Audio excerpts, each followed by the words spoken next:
it made me realize at that moment that it wasn't about me as much as I had always thought. I never felt bad. I liked the fact that I was adopted and I went to the right family. But you start to think about what all these women went through, and it makes me so sad.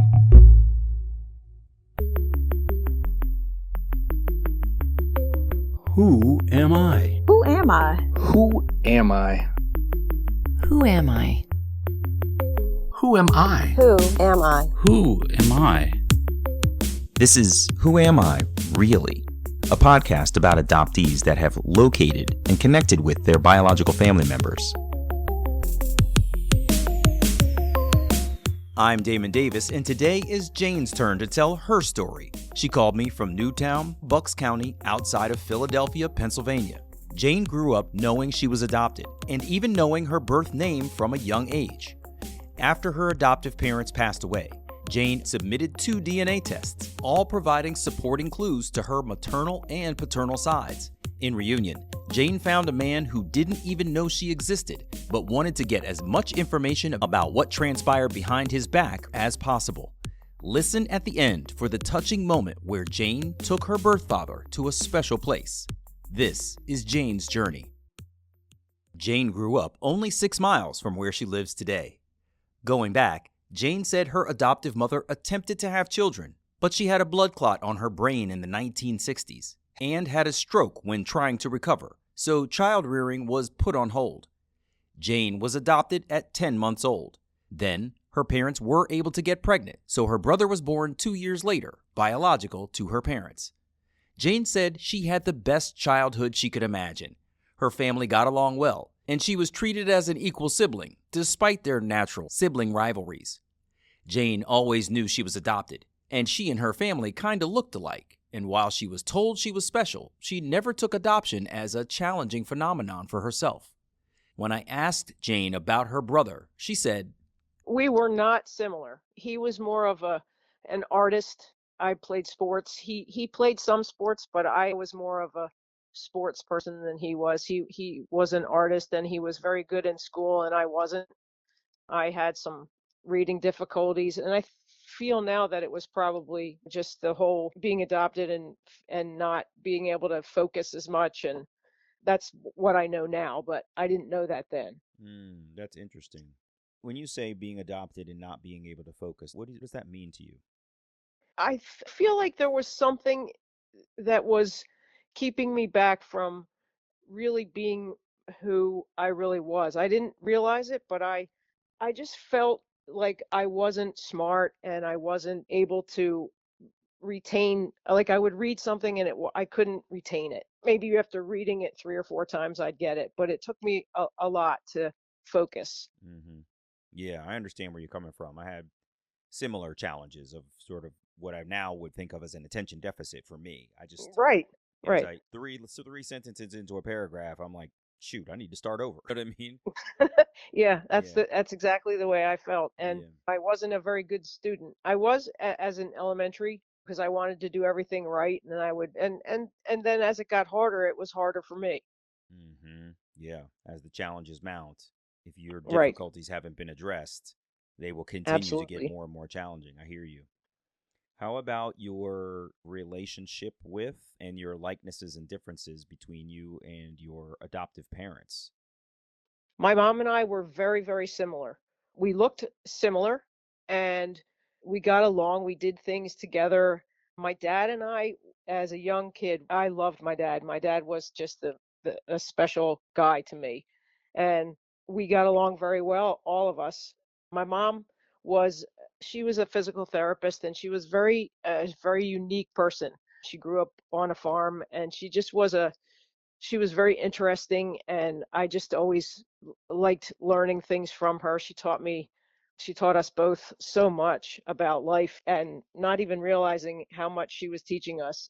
Just as our life, as we got older, I realized how much she really did teach us. Like what? Tell me something that you realized just kind of hit you one day. Just how to treat people and how she would get along with people. She would take us to her jobs in the summer when we were off from school, and we would see how she treated people and how she would help people to walk again, and she just was so kind, and she taught me to be kind to everybody. Didn't matter who you were, just be nice and put what you want out there in the world to come back at you. Treat people how you want to be treated. I love that. This is a funny thing that we get from our parents. You don't really realize when you're a kid how much you are absorbing and admiring what they Right. do. There's the Right. classic adage that actions speak louder than words. And I can For tell sure. you to be a good person, but it's not until you see what being a good person looks like as an example that you're able to model that based on what you've seen. And so it's great to hear that she was that kind of person that put that level of positivity out in the world that you then were able to say, oh, this is how I want to be. I admire my mom, and that's the kind of person I want to be. And you took that. That's really cool. That's right. She was an amazing person. That's awesome. How about with your dad? My dad and I got along, like I said, when I was younger. As I was growing up, my parents divorced when I was 14. So that was a challenge. And we stayed with my dad. My mom had asked us to come with her, but we chose to stay with my dad. So my dad had more rules in the house and he was the more disciplinarian. So he was more strict and we butted heads a lot. Mm-hmm. How did that translate into how much you felt loved or did not? Well, I always knew that he loved me, but there were times when that's hard because he did treat us differently as we got older. And a lot of it was because I was a rule follower and I did as he said. And my brother wasn't, he didn't as much. I mean, he was more in trouble than I. And I guess my dad sort of let me be he knew that I would be okay, just not paying as much attention to me. Yeah, it's funny how parents are. You recognize the one that needs the heavier hand, the more focused guidance, and you kind of make assumptions about the one who doesn't need as much attention. Right. That's really Yep. interesting. Yeah. I'm reading your submission here. You say, I always knew I was adopted and knew my name. You knew your birth name? Is that true? Yes, my mom told me at about 8 years old that it was a closed adoption and they had worked through the Children's Bureau of Delaware. So I guess because they had gone through an attorney, I had all the paperwork from the attorney's office. And she told me when I was about 8. And I think why is when you were in the baby scoop era, that as you're supposed to be a blank slate and treat your kids as your own and all that. And I think they came to visit. They did home visits for a while to make sure that everything was fitting. I was fitting in the family and everything was going. And then about 8 years old, it stopped. So we were driving down the street one day and my mom told me my birth name. And I just sat there and I was like, oh, wow. I always knew I was adopted, but I didn't have a name. And then all of a sudden, I've got this other identity. It was a strange feeling. I know this has been a while since you were 8, but do you remember identifying being adopted as having an alternative identity, as having another family out there? Or Yes, I really? did. Yes, because my mom told me the story. I mean, she gave me as many specifics, I think, as she knew. My mom was very young when she had me. She was 14. And so she said that my birth mother was so young that she wasn't able to take care of you. So she put you up for adoption, and that we're lucky enough to have you. And so I always felt that there was someone else out there. Did you appreciate that honesty? I did. I did. I am so glad that they were honest with me because I don't know how someone would find out as an older person that kind of information. It's hard to grip as a young kid, but I think it's easier when it's been told to you as you're growing up. Like I remember my mom rocking me as a 3 and 4 year old, and she would read books and things like that, and she would just say that I was adopted and you are not born under my heart, but in it. That's an interesting one. I haven't heard that one before. So, when you heard this other name and it gave you a sense of having an alternate identity, do you recall what your feelings were like at 8 years old? It was very strange because I don't think you can separate what you feel from how you do feel. Like, what is it that you're feeling? Like, I thought, well, I have two identities, maybe, or I mean, just because I have two names doesn't mean that I'm two people. I mean, I am a Gemini, but It's just it just goes right along with it. And I really never put much more thought into it. I had a name and I thought about my birth mother at like on my birthdays and things, but it never really went past that. Gotcha. What do you remember thinking about on your birthday? Just thinking whether if she was thinking about me, which is now that I know that they don't stop thinking of you, but you don't know. I'd look at the moon and think, I wonder if she's looking at the same moon or whatever. But I never really had you have a sort of a picture in your head, but no face or no, not really any information more than that. It's fascinating. As you just mentioned looking at the moon, it occurred to me that this is a recurring theme among adoptees who are thinking about their birth mothers and parents. I've heard more than one person say, I would look at the moon or I would look in the stars and think, are they looking at the same sky as me? And it just hit me that the moon is a very neutral piece of every single person's life. It doesn't matter whether you speak the same language, live in the same country, what race, gender, ethnicity, socioeconomic background you come from.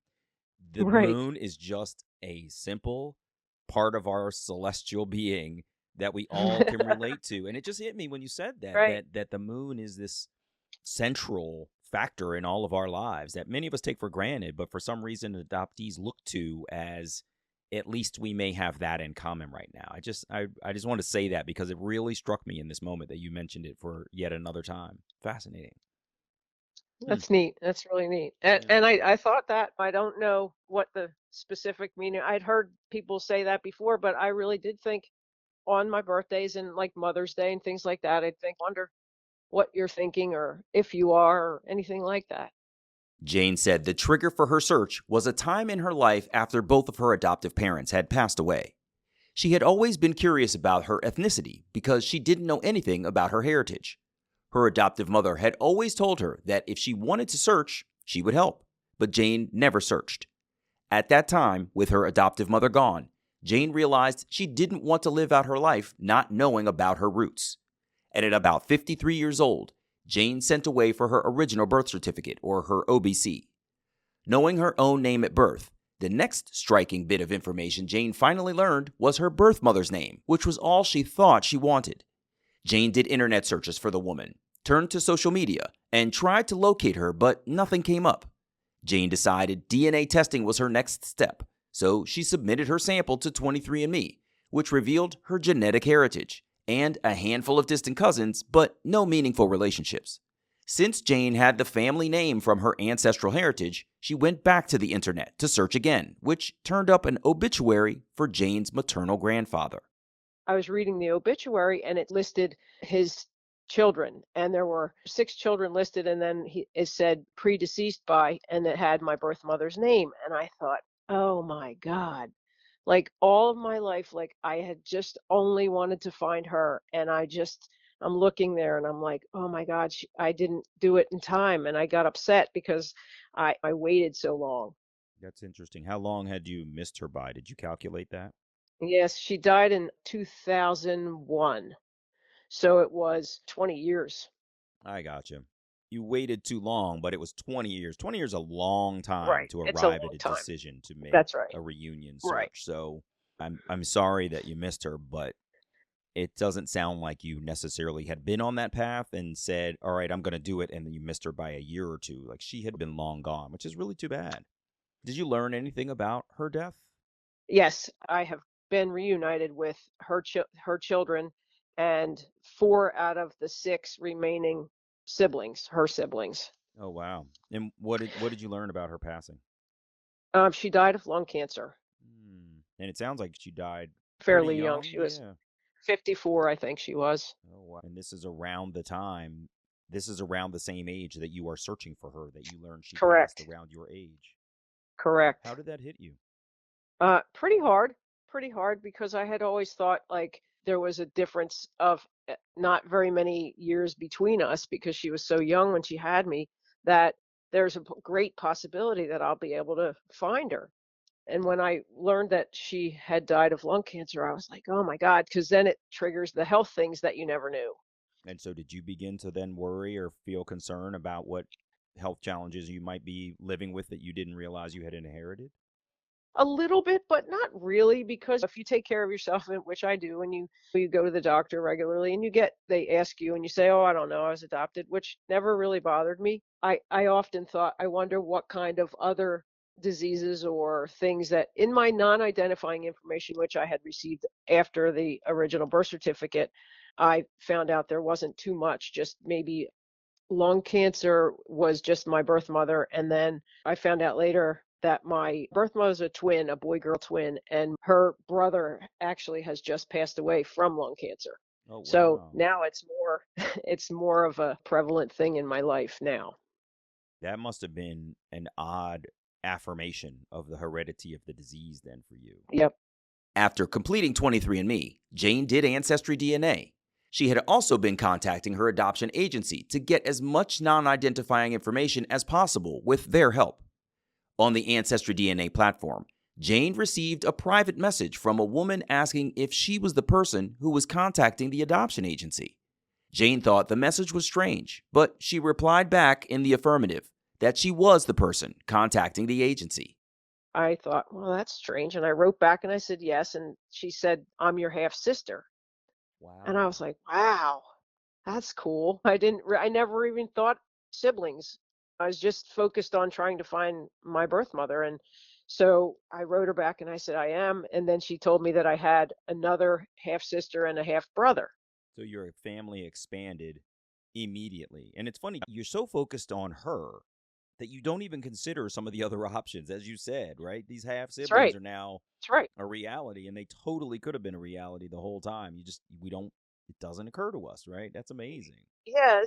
I didn't have the need to search, or I didn't really, my life was so happy and complete with the parents that I had and the sibling that I had. And I mean, I never really thought more than past my birth mother. Hmm. It's a strange feeling. I felt exhilaration at the beginning, and then I thought, well, I don't have any kind of connection to them except they're half of my birth mother. And I thought, well, that's really neat, and I'd love to meet you and get to know you and all that. And I actually do have a really nice relationship with Chrissy, my half sister. That's awesome. So tell me a little bit about how that meeting came about. How did you even arrive at the point of meeting each other?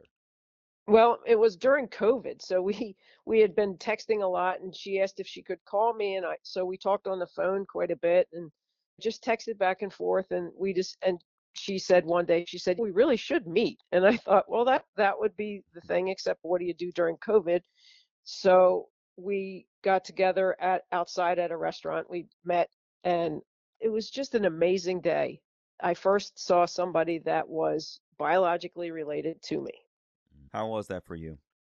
It was really neat. It was really, really neat. I don't know that I had any expectations, so I was just meeting somebody that was connected to my birth mother. And it's sort of strange because you sort of sat back and just watched. I asked some questions, but more than that, I just watched. I looked at her a lot, and I mean, we talked, but I just couldn't believe that I was looking at somebody that my birth mother also gave birth to. Yeah. Yeah, that's a really interesting thing. I Not a lot of people say it that way. Most of us just think this person and I are related, and I'm looking at them from a mirroring perspective. But most people don't actually express my birth mother also gave birth to that person. It's kind of fascinating when you think about it in the reality of the detail, right? Well, Wow. it's just how I thought. Like, we don't look a lot alike or anything. Hmm. We have similar likes now that we are more in touch with each other and spend some time together. Actually, the first Christmas that we spent together, her and I got each other the same gift. Wow, what was that? It was, and speaking of the moon, which is more so important in my life, we got each other our moon phase of how the moon was on the day that we were born. You both Uh, got one another that same gift? yes, That's amazing. That's isn't it? really It's wild. wild. It is really wild. That's really cool. How cool. So she introduced you to your other maternal siblings as well? Yes, I met my other sister and my brother Hmm. all during COVID, Amazing. And how are which the was relationships? We get along. I don't see them very often. They live about 45 minutes away, which isn't too far, but we get together for Christmas and do like a Pollyanna, and I see them a couple times a year, which I don't see my sister all that as much as I'd like to, but we talk a lot, which is nice. So then, how did you locate your birth father? You don't have a birth mother that you can ask details of. I suspect your maternal siblings didn't know much about your. Well, let me ask you, did they know you existed? My sister actually, my oldest sister, Chrissy, she did. She got pregnant in high school and she told my birth mother, and my birth mother said to her, I don't want you to have the same regrets that I have. I had a child and I gave her up for adoption. So for 30 years, Chrissy had been looking for me. Oh my gosh, that's amazing. Wow. What did you think when you heard your mother's expression of regret for having placed you for adoption? That's a pretty impactful thing to hear. It is. For the first time, I gave thought into the fact that she sacrificed so much for me, and like I felt sorry for her. I felt bad. I felt like so bad that these women have to do this. And back in those days it was much more closed thing when they say just forget about it ever happened, and right then I knew she never forgot me. Yeah, that's that line right there. Forget about it. We'll just make this go away. That notion that Right. they used to Right. be forced to subscribe to. I just can't even imagine. I can't imagine. Of course, as a Right. man, I could never have a child. But I Right. mean, my wife, all of her girlfriends have had children, and they talk about how important the child is in their life and also how their body has changed as a result of having been pregnant. I Right. just can't imagine someone tell you, just forget about it. I joked with Right. somebody, I said, I lost a t shirt that I liked and I still think about it. I can't imagine what it's like Right. to think about and to have the child that you gave birth to out in the world. It seems so unbelievable that that was the rationale. Just forget about it and we'll smooth this over. It's unbelievable. It made me realize at that moment that it wasn't about me as much as had always thought. I never felt bad. I liked the fact that I was adopted and I went to the right family. But you start to think about what all these women went through, and it makes me so sad. In March of 2021, Jane got an email message from 23andMe indicating that she had a close relative match. So she went to the platform, which said she had a half brother match. Surprised, Jane realized this had to be a paternal connection because she had already made all of her maternal sibling connections. Since she had been collaborating with her adoption agency, Jane wanted to coordinate with them again to make sure she didn't misstep. The agency asked Jane to confirm she had actually found her birth father, which she had because Facebook had revealed his identity and photos. Jane had the agency send the man a letter about her existence, but there was no reply for a long time. When she started her search, the agency told Jane they would keep her case open for 2 years, and she was approaching that milestone. It had been 8 months since the first letter to her birth father, so she asked the agency to send one more correspondence. Just a few weeks later, on a Friday afternoon, Jane's reunion coordinator called to say she had just spoken with Jane's birth father and he wanted answers to a few questions. She said that he wants to know a few things. He wanted to know, how did I know it was him? And why did I wait so long? And what did I want? And so I wrote back to her and I said, I didn't really want anything. I just wanted to know who he is and where I came from and my story through him. And I found him through his son that had done 23andMe. And I waited so long because I didn't know that I was even able to find him. So she told him this and he said, could I have her phone number? I said yes. And he called me. Wow. And how We was talked that? about it. Was pretty cool. It was really pretty cool. He asked me some questions. I asked him some questions, and he didn't know about me. And at this point, I'm 58, and he was sort of shocked that he's still shocked. I think I don't know what I'll bet. because he's been without me for 60 years, and I think that he didn't realize that she was pregnant. And I'm not sure of the story, but I know that he liked her and he dated her 6 or 7 times. Oh, really? So they had a Yeah, relationship. they did. What did he tell you about that relationship? Where was he in his life? Where were they living? What was their situation? Were they were in high Well, school? He was high school and she was. well, he was 16. He was in high school, I guess, and she was, I guess, in ninth grade. But I think he thought she was older than she was, Mm, and I don't think I think she may not have told him the correct age, and which is why he was really shocked. But soon after, he went into the Air Force, and somebody had told him that they thought she was pregnant, and she denied it, and so he enlisted in the Air Force, went in, and he said when he came home on leave, he tried to find her, but he couldn't find her. And oh, so she he had just been went sent on. away. Yes, yep, Wow. This is yep. so fascinating. So he just went off and did what? He went in the Air Force. He was a pilot, and he got married in the Air Force. And I guess he was married a couple of years and then divorced. And then I got to Hmm. meet him.